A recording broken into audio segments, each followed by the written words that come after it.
അപ്പം നമ്മൾ വിചാരിച്ചു വ്യൂ പോയിന്റിൽ നിൽക്കണ്ടെന്ന്. അമ്മ പറഞ്ഞു വ്യൂ പോയിന്റിൽ. ഇതൊക്കെ പോസ്റ്ററോണ്ട് നിറഞ്ഞിരിക്കുകയാണല്ലോ. പെയിന്റ് ഉണ്ട് അതിൻ്റെ ഇടയ്ക്ക് പോസ്റ്റർ ഒട്ടിക്കരുത്. ഏതാണോ വന്നേക്കണേ. നിറച്ച് മരങ്ങളുണ്ട് കേട്ടോ അവിടെ. ആ മരങ്ങളുടെ ഇടയിലൊക്കെ പെട്ടൊന്നും പറ്റില്ല. ഒന്നും പറ്റില്ലെന്നല്ല, എല്ലാം പറ്റും. പറ്റേണ്ടതെല്ലാം പറ്റും. കുറേ പാറകളുണ്ട്. ഞാൻ ആലോചിക്കായിരുന്നു ഇതുമ്മയൊക്കെ തലയിടിച്ച് എന്തായിരിക്കും അവസ്ഥ. പോയിക്കൊണ്ടിരിക്കുകയാണ്. കുറേ പേര് അങ്ങോട്ട് പോകുന്നുണ്ട്, കുറേ പേര് ഇങ്ങോട്ട് പോകുന്നുണ്ട്.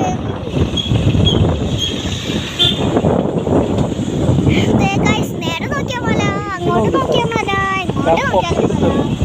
ഇത് പിന്നെ പാറക്കെട്ടുണ്ട് കേട്ടോ. പാറക്കെട്ട് പിന്നെ പറയണ്ട, പാറക്കെട്ടിൻ്റെ കൂടാണ്. ഫ്രണ്ടിലാണെങ്കിൽ മരം.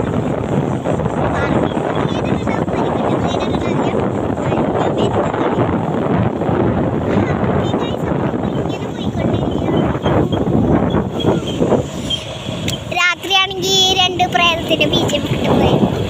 രാത്രിയല്ല, പോയി രാവിലെയാണ്. പാർക്കെട്ടാണ് കേട്ടോ മുഴുവൻ. പക്ഷേ എനിക്കിത് കണ്ടപ്പോൾ പേടിയായിട്ട് ഇപ്പോൾ പേടിയായിരുന്നു. പോയപ്പോൾ പേടി ഉണ്ടായിരുന്നില്ല. നമ്മൾ വീണ്ടും വളയുന്നു.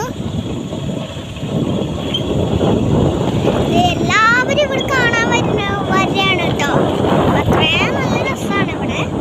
കുഞ്ഞു മരങ്ങൾ കൊണ്ട് മലേനെ കാണാണ്ടായി എന്ന് പറയാം. അവിടേക്ക് പോവാ. ഇപ്പൊ മലേനെ നല്ലോണം കാണാൻ മലയാളോ. പിന്നെ അതേ ഇവിടെ കുറേ മരങ്ങളുണ്ട്. നല്ല തണലാട്ടോ.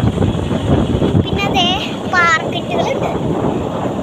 എനിക്ക് പാർക്കെട്ട് കൂടെ നടന്നു പോകാൻ പറ്റുമെങ്കിൽ തലടിച്ച് വീഴാണ്ടിരുന്നാൽ മതി. വീണാൽ പിന്നെ പൊടി പോലും കിട്ടില്ല.